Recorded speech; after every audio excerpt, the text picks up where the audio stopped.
ไปหาเห็ดกันครับเบิ่งสมาชิกหาเห็ด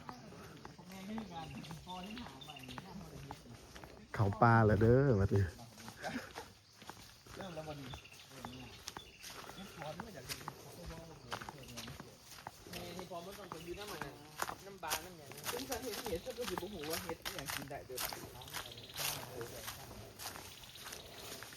ก็นี่เป็นเห็นอย่างไงเธอ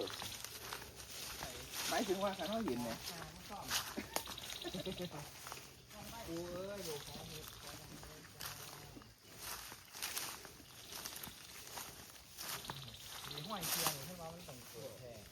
โอ้ยสวยอยู่ดิ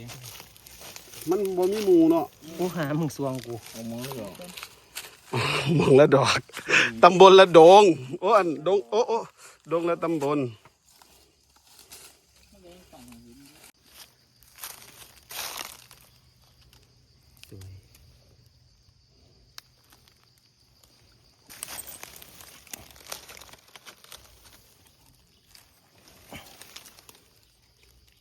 ตัดค่ะ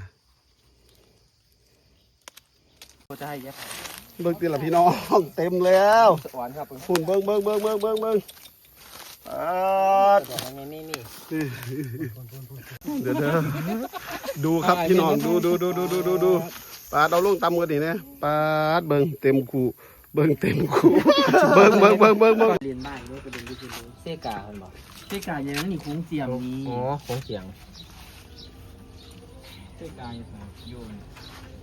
เสกาบินกาเดี๋ยวพ่อจะเปิดน้ำเองเลย